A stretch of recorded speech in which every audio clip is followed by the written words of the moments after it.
예, 17장. 이제 미시경제학의 마지막 주제입니다. 시장 실패, 그 다음에 이제 공공선택 이론. 근데 마지막 주제가 실패, 그러니까 기분은 안 좋죠? 뭐, 미시 실패야, 뭐야. 근데 요게 이제 또 아주 중요한 문제가 되겠죠. 아까 이제 얘기가, 마지막 시장 실패 문제가 이게 이제 정부 개입의 문제. 미시경제학에서 정부 정책의 문제가 거론되고, 요새 여기 출제 빈도가 굉장히 많습니다. 요즘의 분위기로 봐서는 평균 이 부분에서 2개 출제돼. 그러니까 뭐 빈도가 굉장히 높은 거죠. 그럼 먼저 이제 시장 실패가 뭐냐. 그래서 시장 실패와 그 원인 해놨는데 그 시장 실패 정의부터 한번 더 하고 들어갑시다.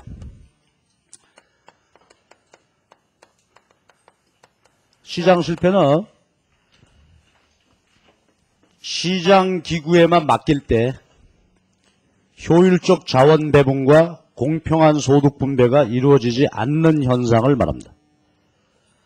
자본주의는 시장 경제인데 그 시장 경제에만 맡겨두면 효율적 자원 배분이 안 되거나 소득 분배 공평성이 이루어지지 않는 상황을 시장 실패라고 한다. 두 가지죠. 자원 배분이 비효율적이다. 그 다음에 소득 분배가 불공평하게 된다 하는 상황이 시장 실패야. 그럼 우선 소득 분배가 불공평하다는 것은 원죄죠. 자본주의는 그럴 수밖에 없다. 이건 원천적으로 이제 시장이 해결할 수 없는 문제고, 그 다음에 자원 배분이 비효율이다 하는 것은 두 가지로 나눠볼 수 있어. 하나는 아까 우리가 보면 말이에요. 완전 경쟁이면 파레토 최적이라고 그랬지. 그런데 경우에 따라서는 완전 경쟁임에도 불구하고 파레토 최적이 안 될 수 있다 이거예요. 아까 우리가 이제 조건 하나를 얘기했어요. 완전 경쟁이면 어떻게 된다고 무슨 조건 하나가 더 있었지? 예, 외부 효과가 없어야 한다. 그런데 그러니까 예를 들어 보면 완전 경쟁이지만 외부 효과가 존재한다면 이런 경우는 파레토 최적이 안 될 수 있다. 자, 또 하나는 불완전 경쟁이면 어떻게 되는 거야, 이건? 그죠? 당연히 파레토 최적 안 되겠지. 그러니까 크게 보면은 시장 실패 유형이 세 가지다, 이거야. 완전 경쟁이면서도 비효율성이 나타날 수 있고, 불완전 경쟁이므로 그건 뭐 당연히 비효율이 되는 거고, 그 다음에 소득 분배 불공평. 이 세 가지 유형의 시장 실패가 나타날 수 있습니다. 자, 그러면 이거 그냥 놔둘 수는 없지. 그냥 놔둘 수는 없습니다. 그러니까 우리가 앞에 봤던 대로 이 문제에 대해서는 어떻게 돼? 공정거래법 같은 걸 통해서. 그죠? 이거 불완전 경쟁에 따른 비효율을 해결해야 될 거고, 그 다음에 아까 외부 효과가 존재하면 완전 경쟁이더라도 파레토 최적이 안 된다. 근데 그런 대표적인 예가 우리가 뒤에서 분석하겠습니다만 공해 문제입니다. 환경 문제. 이런 것들도 이제 당국이 개입해서 환경을 관리해야 되겠죠. 그 다음에 소득 분배 불공평은 어떻게 해야 돼, 이거?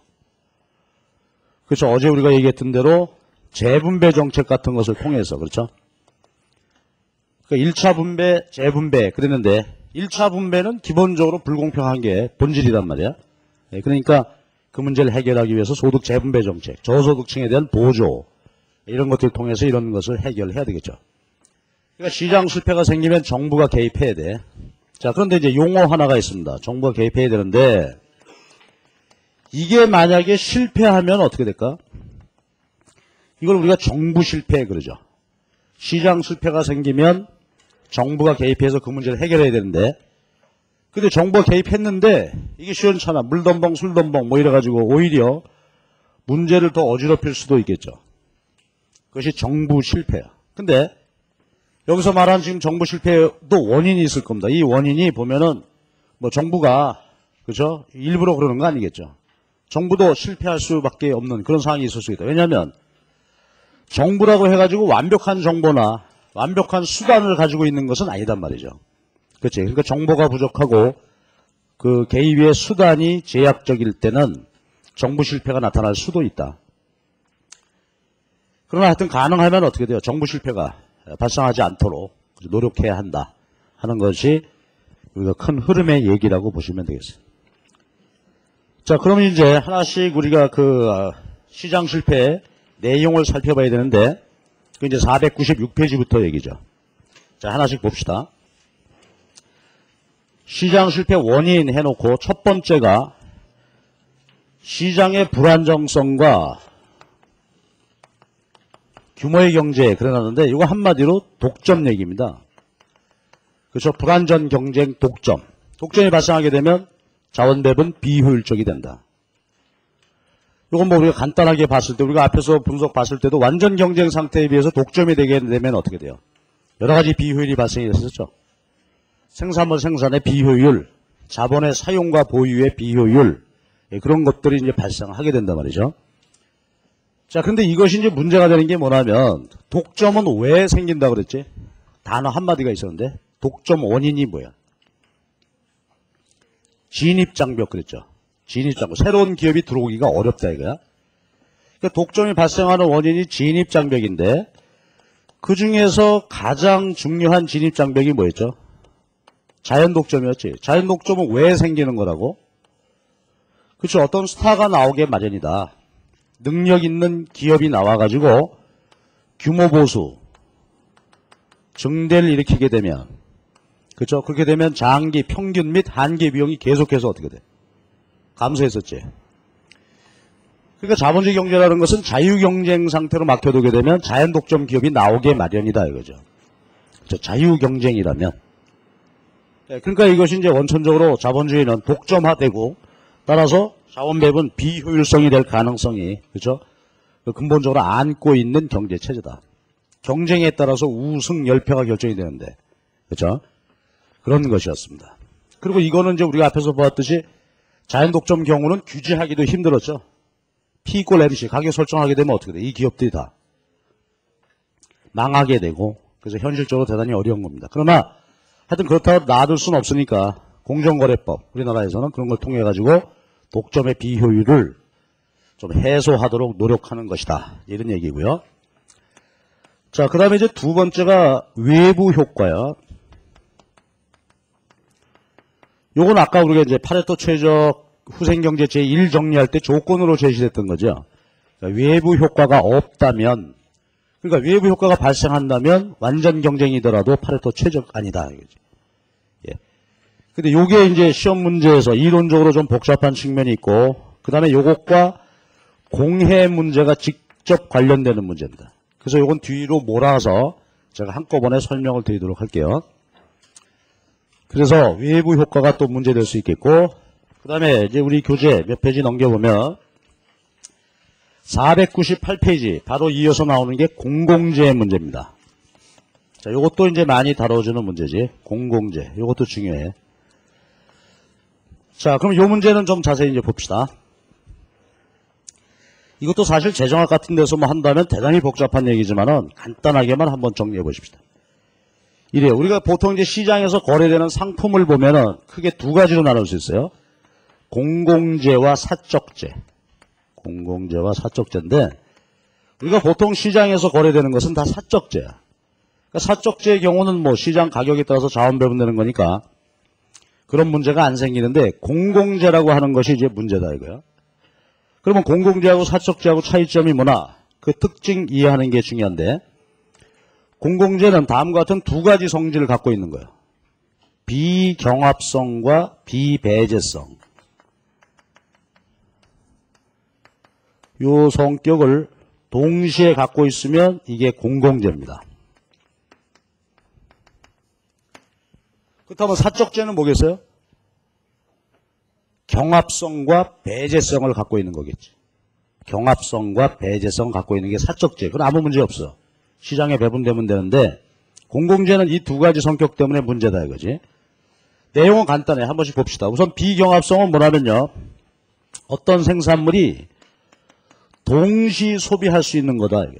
공동소비, 동시 소비할 수 있어. 이게 사적재하고 공공재하고 차이점이죠. 동시 소비할 수 있습니다. 제가 이제 맨날 예를 드는 게 TV 같은 건데요. TV 시청. 이제 오늘 여러분 수업 마치고 갔다고 해요. 집에 가서. TV 딱 보면서 앞에다 라면 한 그릇 끓여놨어. 그래서 TV를 보면서 라면을 먹어야 되겠다. 밥도 말아 먹을까? 궁리 중인데 동생이 들어옵니다. 들어와가지고 누나, 형, TV 좀 같이 봅시다. 그러면 여러분 어때요? 싱거운 놈. 언제 네가 나한테 허락받고 봤냐? 봐, 그러죠? 어휴, 라면도 있네. 라면도 같이 먹읍시다, 그러면. 이거는 관대할 수 있지만 이거는 생존권 투쟁이 벌어져야 되겠지? 뭐? 라면? 안 돼, 임마, 이거. 아이, 그러지 말고 국물만 좀 주라. 국물? 너는 아주 국물을 씨를 말린 놈이야. 넌 안 돼. 이거는 오케이 하면서 이건 절대 노. 그런 이유가 뭐겠어요? 이거다. 얘는 동시 소비할 수 있죠. 공동 소비할 수 있단 말이에요. 동생이 와가지고 보니까 말이지, 화면 반이 안 나와. 2분의 1만 보여. 야, 이마 한쪽 눈 감고 봐. 그러니까 요만큼 더 보여. 그런 거 아니죠? 그러니까 같이 소비해도 소비량이 변함이 없단 말이에요. 동시 소비할 수 있다고요. 그러나 라면은 달라. 이놈이 젓가락을 드는 순간 어떻게 되는 거예요? 얘는 반이 아니야. 3분의 2를 먹어, 이놈은 아주. 그러니까 동시 소비할 수 있다는 말이요. 그러니까 라면은 사적재죠. 얘는 공공재적인 성격을 갖게 돼요. 동시 소비할 수 있다고. 그러니까 대표적인 예가 TV 시청 같은 거 이런 거 있겠고, 그 다음에 보면 고속도로 같은 거 그렇겠죠. 뭐 전철도 마찬가지야. 그러니까 예를 들어 보면 고속도로 같은 거, 나가 부산 가려고 딱 가는데 한 놈이 저도 부산 간다고 왔어. 아씨, 그래가지고 둘이 반밖에 못 가서 대전까지만. 전철 탔어. 내가 전철 딱 타니까 전철이 못 가. 한 사람은 내려주십시오. 못 갑니다. 뭐 이런다는 거 아니다 이거지. 강의도 마찬가지야. 이 강의실에 한 20, 30명은 더 들어와도 되겠다. 그렇죠? 그러니까 수강생 숫자가 늘어나니까 강사 목소리가 자꾸 작게 들리고 칠판 보이는 범위가 자꾸 줄어. 이제 100분의 1밖에 안 보여. 이러는 거 아니다. 그러니까 동시 소비할 수 있다 이게. 근데 이것만 가지고는 부족하고 이것도 있어야 돼. 비배제. 그러니까 동시 소비할 수 있는 가운데서 어떤 놈이 말이죠. 비배제성은 뭐냐면 대가를 지불하지 않고 소비하려고 한다. 공짜 소비하려고 한다. 그럴 것을 배제할 수가 없다. 이게 공짜 소비하려고 하는 사람들을 막을 수가 없다. 비배제. 그러니까 비배제성 같은 거 봐봐요. 역시 TV가 비배제성 되겠죠. 예를 들어서 KBS가 지금 시청료를 받는데 시청료를 안 내고 TV를 키면 TV가 안 나온다. 그렇게 할 수 있는 방법이 없죠. 시청료 안 내고 TV 보려고 KBS 딱 키니까 돈은 안 내나? 이게 화면이 딱 떠. 그렇죠? 너 지금 6개월째 연체야. 이게 딱 뜨나요? 그렇죠? 그러니까 이게 이 공중파 방송 같은 게 비경합성이며 비배제성이야. 돈 안 내는 사람 막을 수가 없어. 또 등대 불빛 같은 거 보면 맞아. 등대 불빛. 이게 입항하려면 불빛 이걸 따라서 도선 따라서 들어와야 되지. 근데 대개 이제 입항하려면 입항료를 내야 된단 말이야, 배가. 근데 입항료를 안 내는 배는 등대 불빛이 안 보인다. 그럴 수 있어요? 그럴 수 있는 방법이 없다 이거지. 자, 그렇다면은 이건 아주 심각한 문제가 나오겠죠. 왜냐하면 어떤 물건이 동시 소비할 수 있으며 또 그 와중에도 돈을 거둘 수 있으면 좋겠는데 받아낼 수가 없어. 자, 이런 것이 공공재입니다. 자, 그럼 한번 생각해보죠. 이게 어떤 문제점이 생길까? 그러면 여러분이나 저나 똑같을 거예요. 그렇죠? 아니 뭐 나 하나 소비한다고 해서 여러분들한테 피해가는 것도 아니고 돈 안 낸다고 나를 막을 수도 없고. 그러니까 우리는 어떤 생각을 할까? 아이, 그래도 대가를 지불하고 소비해야죠. 그럴 수가 있습니까?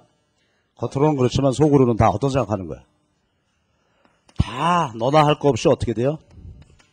공짜 소비하려고 한단 말이야. 무임승차자지. 프리라이더, 무임승차. 무임승차자 이런 소리 많이들 쓰죠, 우리가? 돈 안 내고 소비하려고 하는 자들이 나오게 된다. 여러분이나 저나 똑같을 거다, 이거야. 자, 그럼 이거 이제 문제죠. 그럼 이 생산물은 말이야, 사회적으로 필요해서 생산을 해야 되겠는데, 이 두 가지 성격 때문에 다 돈 안 내려고 그래. 그러니까 이거 어떻게 돼요? 생산비를 지불하려고 하는 사람이 없는 거죠. 그러니까 사회적으로 그냥 놔두면 이거 생산될 수 없다, 이거지. 그러니까 대표적인 것이 보면은 뭐 고속도로 같은 거, 아까 얘기한 전철, 뭐 공항, 국도, 도로, 교량, 뭐 전부 이런 거지. 이런 것들이 이제 공고지. 그러니까 이런 문제는 이제 어떻게 될까? 해결할 수 있는 방법은 정부가 재정으로 사업을 할 수밖에 없죠. 재정으로 뭐 고속도로 뚫고 해놓고 요금 받을 수 있는 것은 받고 아니면 할 수 없는 거고. 그렇지? 그러니까 이제 봐요. 요것이 순수 공공재야. 비경합성과 비배제성이 완벽하게 가지고 있는 것이 순수 공공재인데 이제 고속도로나 전철 이런 거는 말이죠. 비경합성을 갖고 있긴 하지만 비배제성이 어떻다?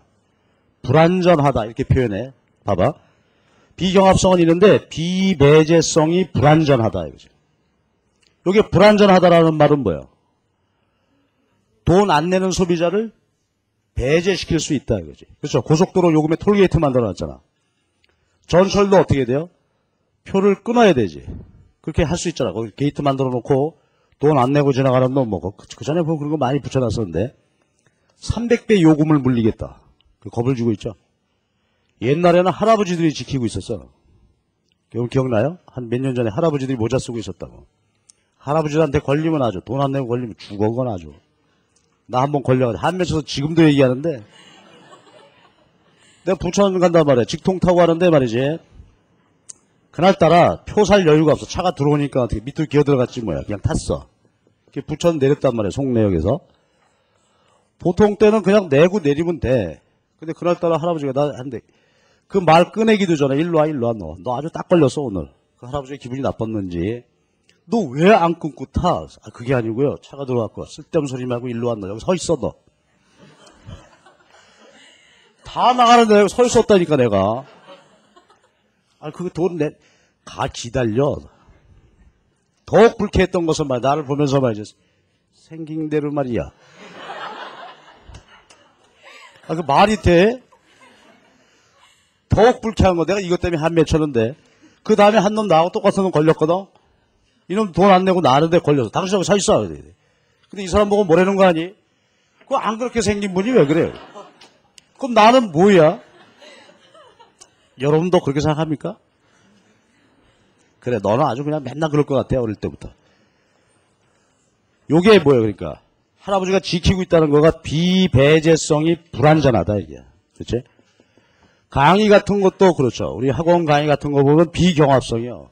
그죠? 몇 명 더 들어와서 들어도 괜찮단 말이에요. 근데 문제는 뭐야? 비배제성이 불완전하죠. 가끔 시커먼 놈이 나타나가지고 뭐라 그래? 수강증 좀 봅시다. 이러잖아. 그게 바로 비배제성이 불완전하다, 이거지. 그래서 요것을 동시에 갖고 있어야 공공재가 되고 이런 문제가 되겠습니다. 그래서 사실 공공재 문제는 이론적으로 조금 더 살펴볼 것이 많이 있는 주제인데 언론에서는 요 정도 한번 보도록 합시다. 자, 그 다음에 이제 이어서 보는 문제가 아까 나왔던 분배 불공평이죠. 소득 분배 불공평은 뭐 자본주의의 원죄야. 그러니까 이제 어려운 문제가 발생하게 되고요. 자, 그 다음에 이제 500페이지가 가서 불확실성 문제입니다. 불확실성 문제. 요게 이제 한동안 시험 문제 유행처럼 많이 났었어. 요걸 좀 자세히 보도록 합시다.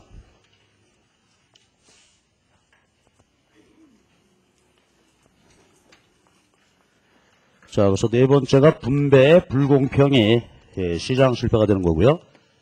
그 다음에 다섯 번째가 불확실성이야. 요건 좀 자세하게 살펴볼 필요가 있는데 요거와 관련해서 정보 비대칭 요 단어도 한번 기억을 하고 봅시다. 불확실성, 정보 비대칭. 그럼 우선 상황부터 한번 봅시다. 불확실성은 뭐예요? 어떤 상황에 대해서 너도 나도 다 모르겠죠. 그렇죠? 그러니까 우리가 앞에서 보면 위험과 불확실을 나눠봤었는데 여기는 뭐 위험하고 불확실하고 구분할 필요가 없이 그냥 확률로 예측 가능하긴 하다. 그러나 그 확률이 그대로 실현된다는 보장은 없는 거니까. 그래서 하여튼 보게 되면 어떤 문제가 불확실하게 되면 자원 배분, 비효율성이 높아지겠죠. 그럼 우선 요거 얘기부터 좀 해보십시다. 왜 비효율적이 될까? 요거 뭐 아주 쉽게 얘기해서 말이죠. 우리 시험 공부하는 것도 불확실성에 따른 비효율이 발생하는 거죠. 그치? 그렇잖아요? 시험이 뭐가 나올지 확실히 안다. 20문제 내가 다 안다 그러면 이 고생할 필요가 없잖아. 그렇죠? 확실하다면 그러면 뭐 이거 경제학을 2달씩 공부하고 말이죠. 그래도 시원찮아서 뭐 또 듣는다. 그럴 필요가 없지. 20문제 나올 거 딱 알아. 그러니까 답만 외워갖고 있으면 될 거 아니야. 근데 그걸 모르니까 이 고생하는 거죠. 그렇죠? 이것도 자원 배분의 비효율성이다. 그런 측면만 본다면 왜 젊은이들 이 고생시키냐 이거지. 봐가지고 이쁜 놈, 마음에 드는 놈 해가지고 너 이거 확실한 문제 임마 가르쳐주면 될 거 아니야. 말이 안 되나? 농사 짓는 문제 한번 봅시다. 올해 그렇죠. 작년에 연이어 태풍이 왔죠. 태풍이 와가지고 피해를 굉장히 많이 봤는데 그 양반들이 만약에 태풍이 올 거라는 것을 알았다면 어떻게 했겠어요? 아예 씨 뿌리고 그 고생 안 했겠죠. 이 문제다. 그죠? 소비도 마찬가지야. 우리 요새 한참 뭐 많이 어른들이 여러분 아마 이제 김장 담그실 텐데 그 얘기도 불량배추, 불량무죠. 배추 사는데 막 힘줄이 들어가 있고 얘가 헬스클럽을 댕겼는지 배추가 아주 무는 또 바람이 나가지고 말이야. 바람이 풍풍 뚫리고 이것도 불확실성이지. 사가지고 김치 담그는데 이건 뭐 그러니까 생산 소비 모두 불확실성이 높아지게 되면은 자원 배분은 낭비적일 수밖에 없다. 요즘 우리 경제가 불확실하죠. 빨리 정치 문제 해결이 빨리 됐으면 좋겠고 어떤 식으로든지 누가 잡혀갈지 모른다 이 말이야. 그러니까 투자를 안 하죠 기업들이 지금. 그러니까 이런 것이 그래서 불확실성이 경제에 많아지게 되면 불확실성이 높아지게 되면 자원 배분은 비효율적일 수밖에 없다 이거야. 근데 이제 그 중에서도 또 특히 특별한 상황 하나를 얘기할 수 있겠는데 비대칭입니다. 여러분 비대칭은 뭘까 생각해보면 불확실성 중에서 한 부분을 이루겠죠. 불확실성은 너도 나도 다 모르잖아 이거. 그렇죠. 너도 나도 다 같이 모르는 상황인데 요거는 뭐예요? 비대칭이니까 어느 한쪽은 정보를 알고 있고 어느 한쪽은 정보를 모르죠. 요것도 불확실성의 한 유형이 되겠지. 근데 요것이 좀 더 이제 악질적이고 의도적이고 그런 비효율이 나타날 수가 있을 겁니다. 그러니까 대표적인 정보 비대칭은 각종 사기 사건 되겠죠. 경제 사기 사건. 사기치는 놈이 잘 들어 지금부터 하는 말은 거짓이니까 투자할래? 뭐 이렇게 안 할 거 아니에요. 그렇죠. 거짓말이라는 것을 가능하면 숨기고 그렇죠. 상대방을 속여 넘긴단 말이에요. 또 고의적인 불량품이 있겠죠. 고의적인 불량품. 대표적인 게 이것도 또 제 경험인데 말이지. 나는 전철에서 물건을 한동안 많이 샀었어. 외환 위기 그 터지고 나가지고 말이죠. 그 전철 안에 그 장사로 다니는 사람들이 굉장히 많이 생겼단 말이에요. 마음이 약해가지고 눈만 마주치면 사. 그러니까 아저씨 아줌마 타면 그냥 눈 바로 내리까지. 그러고 있는데 어떤 아저씨 구두 닦는 거 갖고 와. 내 구두를 닦어. 어쩔 수 없이 사야지. 그래서 눈을 맞추면 사가지고 집에 가서 집사람한테 욕도 많이 먹고 그러는데 그거 다 불량품이야 아주. 몇 가지만 얘기하겠습니다. 반창고. 그죠? 이거 뭐 붙이면 됩니다. 안 붙습니다. 바늘 한 쌈 뭐 이런 거야. 아 이거 사가면 마누라가 이거 좋아하겠다. 이거 바늘 아유 눈 아줌마 주세요 사갔는데 바늘 부러집니다. 배터리 있죠 배터리. 예, 건전지 안 나옵니다. 또 이런 것도 있었어. 나 이것도 웃겨. 비닐봉지 같은 거 해다 뭐 이렇게 쭉 하면 여기 딱 돼가지고 냄새 안 나는 거다 그렇죠? 그것도 좋아 보이더라고. 그래서 주세요 샀지. 안 붙습니다 이거. 전부 고의적인 불량품이에요 이거. 이제 나중에 나오겠습니다만 이런 것들 불량품. 그 정보 비대칭이라고 하는 것이 한쪽은 알고 한쪽은 모를 때 이건 좀 더 너도 나도 다 모를 때와는 또 다른 의미에서 그렇죠? 좀 더 악질적인 비효율이 발생할 수가 있다. 그렇죠? 이 두 가지입니다. 자 그러면은 이런 이제 하여튼 불확실성이 나타나게 되면 자원 배분이 비효율이란 말이야. 자 그래서 나온 개념이 그 어떻게 이 문제를 해결할 수가 없을까? 자 요건 잠시 이제 도시하고 요거 얘기만 할게요. 비대칭 문제는 이거 뭐 고의성이 들어갈 수도 있는 거니까 이건 빼놓기로 하고. 자 이거예요. 그럼 이제 아까 우리가 나왔던 분 이름이 있는데 이분의 이론이 있어요. 에로우의 조건부 거래시장 이론이라는 것이 있습니다. 조건부 거래시장 이론, 이런 이제 개념을 제시했어요, 이 양반이. 그러면 조건부 거래시장은 뭐냐면 불확실성을 권리 의무로 거래하는 시장이야. 불확실성을 권리와 의무로 거래한다. 한마디로 말해서 보험을 말합니다. 그렇겠죠? 자동차 보험 같은 거 예를 들어보면 누구나 운전자들은 다 사고 발생 확률이 있죠? 확률 똑같다고 봐도 괜찮잖아. 그러니까 운전자들은 전부 소액의 보험료를 쭉 넣고 있다가 실제로 사고 난 사람들을 도와주자. 이게 보험의 개념이지.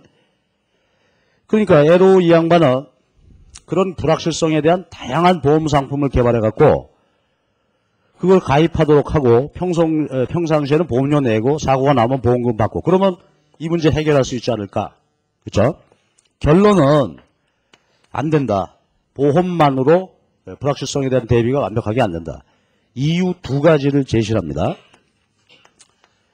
그래서 여러분 뭐 많이 들어봤던 소리죠. 도덕적 해이와 역선택이야. 모럴 해저드. 그래서 도덕적 해이 요새 많이 얘기가 되죠. 하고 역선택. 두 가지 때문에 안 된다. 그래서 요게 이제 시험 문제나요. 보기 4개, 5개를 쭉 놔두고 다음 중 도덕적 해이에 해당되지 않는 것은 역선택이 아닌 것은 이런 거 묻는단 말이야. 그러니까 구분할 줄 알아야 되겠어요. 그러면 도덕적 해이는 뭐나 하면 말이죠. 단어 한두 개씩 써놓고 봅시다. 사후적이다. 또 고의성이 없다. 요 두 가지를 보면은 되게 구분할 수 있겠어요. 근데 역선택은 사전적 개념이다. 그리고 고의성이 있다. 이런 얘기가 되겠습니다. 자, 그럼 이제 하나씩 보십시다. 도덕적 해이는 그러니까 뭐냐면 보험을 가지고 예를 들어 본다면 자동차 보험 한번 예를 들어 봅시다. 도덕적 해이의 이해야. 자동차 보험에 가입해서 어떤 사람이 그전에는 아주 기본적인 말이죠. 대물보험, 그전에는 그 책임보험이라고 그랬는데 아주 기본적인 보험만 해. 그 대형 사고가 나면 인사사고나 이런 게 나오면 보험금이 안 나오는 그런 아주 약간에만 해당이 되는 보험을 들었던 사람이 이제 종합보험에 들었다 이거야. 종합보험에 들고 나서는 어떻게 됐다고? 해이해졌어. 아이고 안심이다.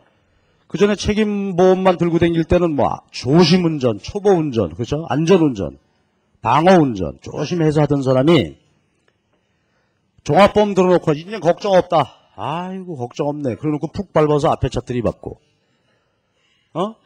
급정거 해가지고 뒤에 차가 들이박도록 하고 사고를 빈발해 막 그냥. 자 그럼 회사가 어떻게 될까? 예를 들어서 사고 발생 확률이 10,000분의 1일 거다. 즉 보험 가입 전이나 후나 이 사람들이 동일하게 주의 의무를 다 해줄 거다. 그런 전제하에서 보험료 예를 들어서 한 달에 5만 원씩만 내시오. 이렇게 했는데 보험 가입한 다음에 사고 발생 확률이 예를 들어서 5,000분의 1이다. 2배 사고네 2배. 그럼 보험금 지급액이 어떻게 돼요?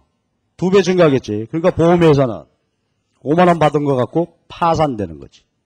그렇죠? 도덕적 해이. 그러니까 보험 가입해 놓고 가입하기 전과 똑같이 주의 의무를 다 해줘야 되는데 그렇지 않더라. 그러면은 보험회사가 망하겠죠 이게. 그래서 이제 개념은 이거예요. 사후적이다. 그러니까 이거는 보험 가입하기 전에 뭐 의도한 게 아니다 이거죠. 보험 가입하고 난 다음에 해이해져서 발생한 일이다. 그리고 교통사고 낸 게 고의성은 아니다 이거지. 그죠? 해이해서 낸 거지 의도적으로 낸 건 아니다. 이런 뜻입니다.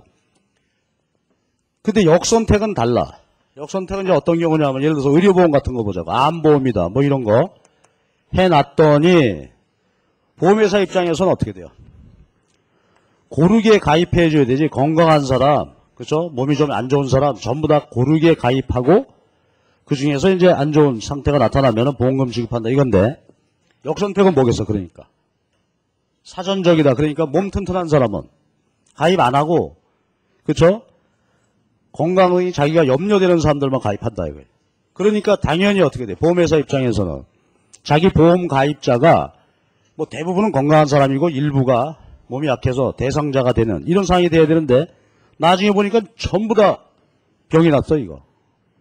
그러니까 이건 아주 의도하고 한 거죠. 사전에 보험 혜택을 받고자 보험에 가입하는 이제 그런 상태가 되겠습니다. 그 다음에 여기 이제 고의성 문제인데, 고의성 문제는 뭐 예를 들어서 화재보험에, 이건 아주 안 좋은 예지만은, 그 전에 그런 일이 있었어. 97년도에 외환위기죠.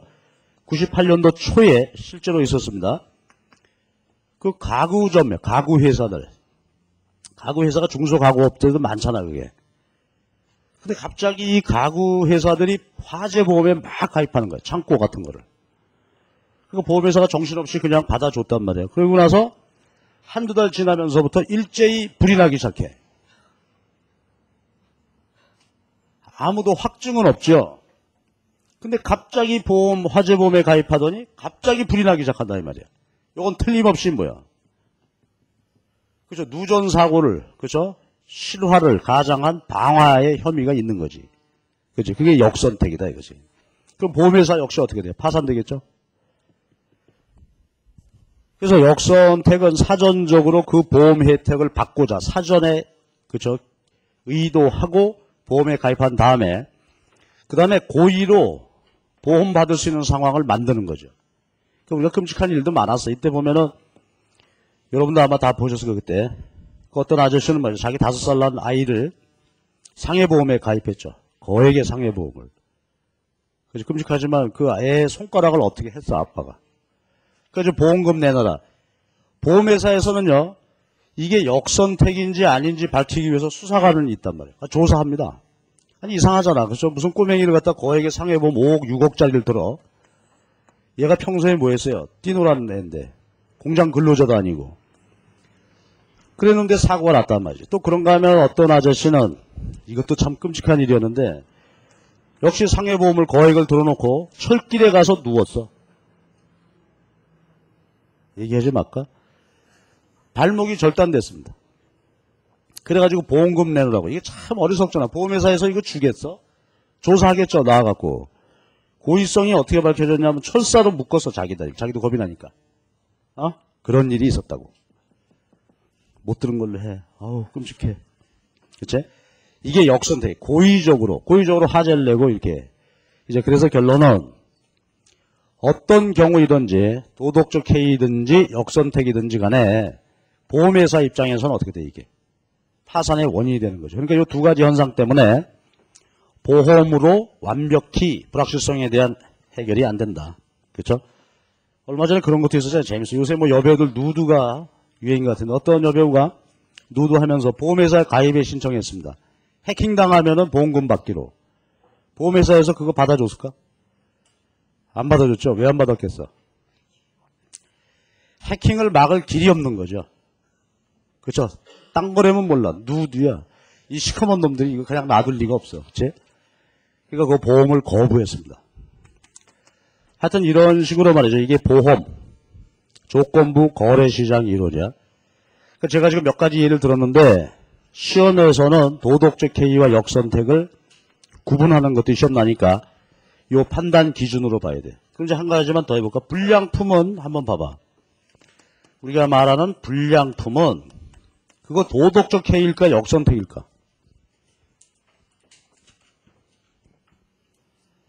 그렇죠. 둘 다 가능성이 있지. 열심히 만들었는데도 우연히 불량품은 나올 수도 있잖아요. 그거는 도덕적 해이죠. 좀 더 관심을 덜 들여서. 근데 아까 전철에서 제가 샀다는 거는 그건 전부 다 뭐예요, 그건. 그건 역선택이죠. 아주 의도적으로 요거 한 번 사고 니네들 다 한번 골탕 먹어봐라. 난 돈이나 벌겠다. 자, 그럼 이제 요거 하고 한번 생각해봐. 그러면 하여튼 이런 현상이 이제 만연하게 되면은 보험이나 이런 불확실성에 대한 해결이 어렵다 하는 얘기가 되겠지. 자, 그래서 요것이 불확실성에 관한 이제 이론이고요. 그 다음에가 정보 비대칭 얘기를 조금 이제 하십시다. 이쪽을. 그러면 정보 비대칭이라고 하는 것은 아까 우리가 예를 들었어요. 각종 사기 사건이다. 뭐 이런 것이다. 이랬는데 넓은 의미에서 보면 말이죠. 넓은 의미에서 보면은 이 도덕적 해이나 역선택도 뭐예요? 정보 비대칭 현상의 일종이라고 볼 수 있겠지. 왜? 보험회사 입장에서는 이 사람이 이럴 줄 모르고 보험에 가입시켜 준 거죠. 역선택의 의도를 가지고 있는지 모르니까 거액의 상해보험, 아까 얘기한 가구회사들의 그 화재보험을 받아줬단 말이야. 도덕적 해이도 마찬가지죠. 그 인간이 교통사고 보험 들고서 그렇게 사고를 내고 돌아다닐지 몰랐다 이거지. 알았더라면 가입을 거부했겠죠. 건강보험 아까 얘기한 것도 마찬가지야. 그러니까 도덕적 해이나 역선택도 넓은 의미에 보면 정보 비대칭이고, 그 다음에 이제 우리 시험 문제에 관련해서 몇 가지 이 상황이 쭉 나열이 되는데 요걸 하나씩 정리를 잘 해두시기 바랍니다. 또 요 중에 하나가 본인 대리인 문제라는 게 있습니다. 본인 대리인. 자, 이건 이제 경영학에서 나오는 개념인데 한번 보시면 주식회사 한번 생각해 봐봐. 주식회사의 본인은 누구겠어요? 주식회사의 주인이 누구야? 주주. 대리인은 우리가 흔히 얘기하는 요즘 CEO들이죠. 경영사장들이란 말이야. 그러면 당연히 어떤 주식회사의 사장들은, CEO들은 누구의 이익을 위해서 봉사해야 돼? 월급을 누가 주니까? 그래야 되는데 엉뚱한 짓 한다 이거죠. 대리인, 자기 자신의 어떤 이익을 위해서 본인의 이익을 희생하는 경우가 나올 수 있다. 그렇죠? 이게 본인 대리인 문제야. 요즘은 이게 이제 우리 그 현실하고 해가지고 정치인과 국민의 문제 이렇게 하고 있죠.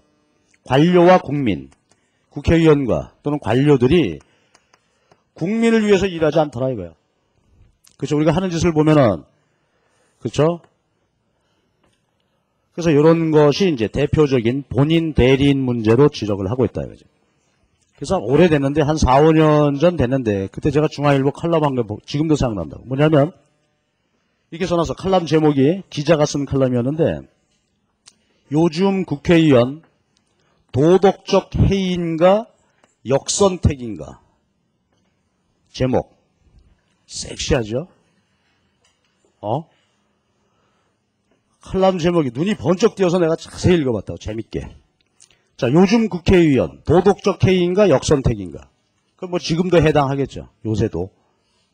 무슨 뜻이에요? 그러니까 도덕적 해이다. 그렇다면 그건 뭐야?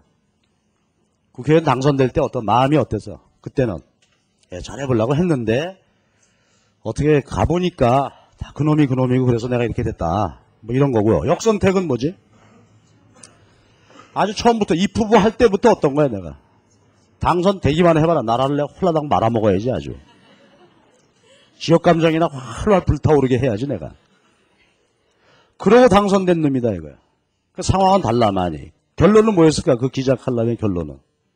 결론이 멋지게 끝났는데요.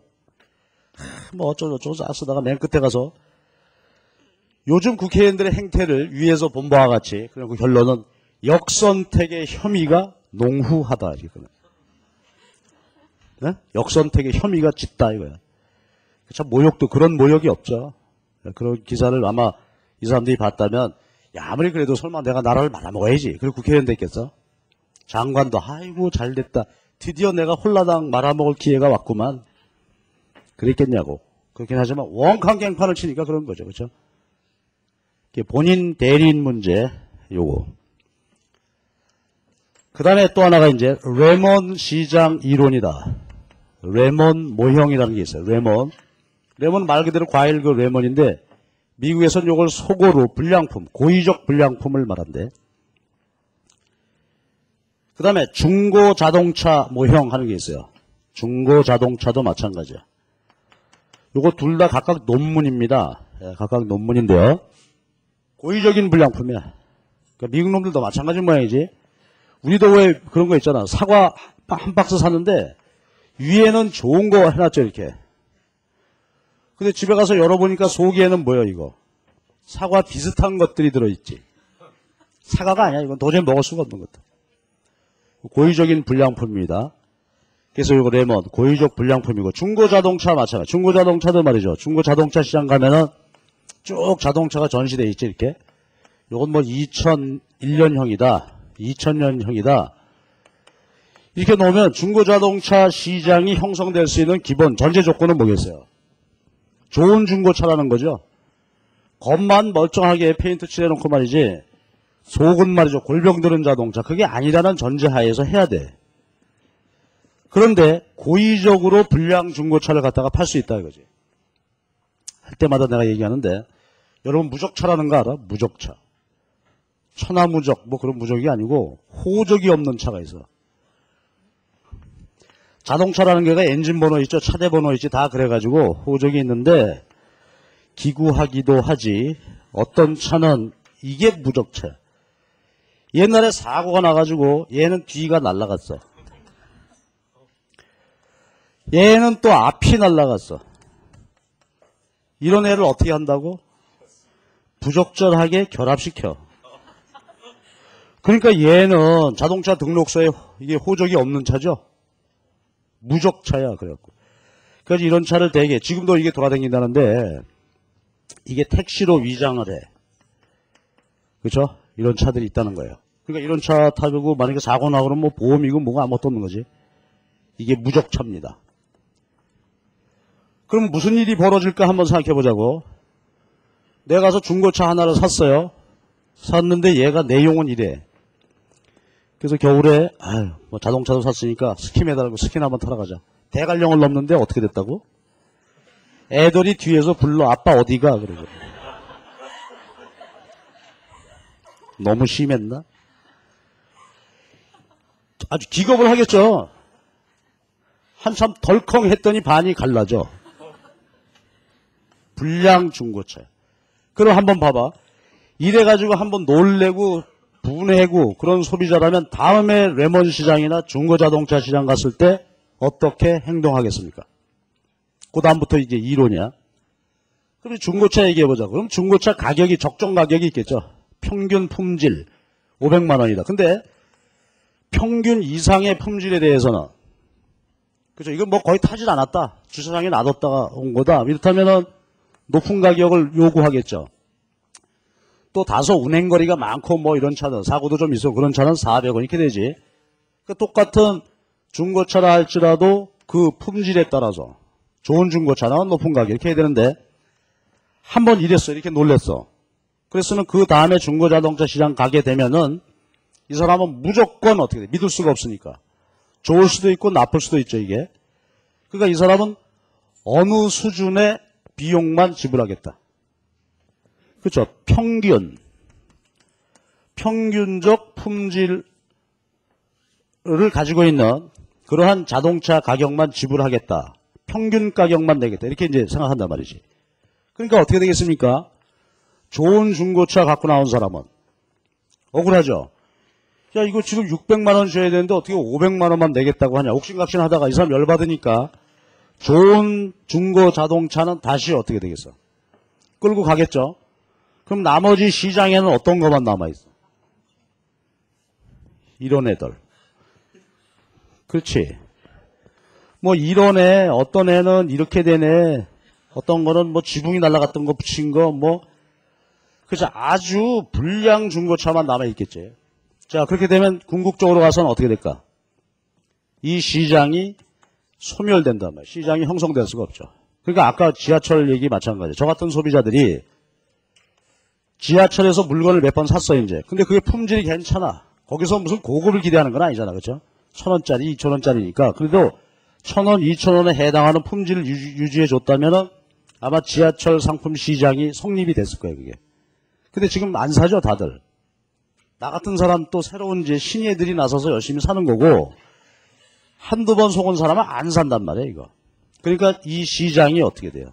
성립이 되지 않는다, 이거지. 그치? 그래서 레몬과 중고자동차. 혹시 모르니까 요거 기억해. 그러니까 불량 중고차가 만연되게 되면 소비자들은 어느 수준의 가격만 지불하겠다. 평균 품질 수준의 가격만 내겠다. 그러니까 좋은 품질은 사라지고 나쁜 품질 가지고 있는 것만 남아있기 때문에 궁극적으로 이 시장은 사라지게 된다. 그래서 여러분은 요 정보 비대칭의 문제에 있어서 요 한 4가지 상황을 이해하시기 바랍니다. 그래서 불확실성 문제는 요 정도 이제 챙겨놓고 시험에 대비해서 보면은 연습 문제 몇 개 풀면은 뭐 금방 잘 알 수는 있습니다. 마지막으로 하나 이거 해보. 은행에 돈 떼먹는 사람은 역선택이야, 도덕적 해이야. 돈 떼먹는다는 표현이 이미, 그치? 그러니까 은행 대출, 그게 이제 그 신용에서 나오는 문제인데요. 이거 한번 생각해 보자고. 은행 이자가 너무 높아. 지금 보면은 은행 이자가 너무 높은데 어느 수준 이상으로 너무 높아지게 되면 은행은 대출을 늘릴까 줄일까? 보통 경우라면 이자가 쭉 높아지면 은행 입장에서는 어떻게 돼요? 대출 수입이 증가하게 되니까 대출을 늘리려고 하겠죠. 근데 어느 단계 이상으로 이자가 높아지면 오히려 대출을 안 한단 말이에요. 시장금리가 높아지게 되면 은행이 대출을 안 해. 왜 그러지? 이게 두 가지가 걱정이죠. 도덕적 해이와 역선택. 자, 아주 고금리로 대출 받아갔습니다. 그 사람이 도덕적 해이를 범했다. 그건 무슨 소리일까? 급해 지금. 그죠? 부도나게 생겨서. 그러니까 떼먹을 생각은 없었죠. 떼먹을 생각은 없었으나 우선 급하니까 비싸더라도 우선 빌려주셔. 그래놓고는 능력이 없어 못 갚는 거죠. 이게 도덕적 해이야. 역선택은 뭐야? 고금리. 내가 얼마든지 갚을 수 있습니다. 자기 스스로 이건 너무 높아서 사업해서 그 수익이 안 나는 걸 알고 있어. 그러면서도 어떻게 하는 거야? 그렇죠. 아예 떼먹을 작심을 하고 이자는 아무래도 좋습니다. 그런 사람일수록 그건 뭐예요? 떼먹을 가능성이 큰 사람이지. 그러니까 시장금리가 높아지게 되면 도덕적 해이와 역선택이 발생할 가능성이 크지. 그러니까 오히려 은행은 대출을 거부한다. 그죠? 그래서 뭐 그런 얘기도 시험에 나고 하겠습니다. 나중에 또 연습 문제를 통해서 좀 보시고, 그 다음에 이제 2절 얘기는 거기 교재에서 정부 실패 문제입니다.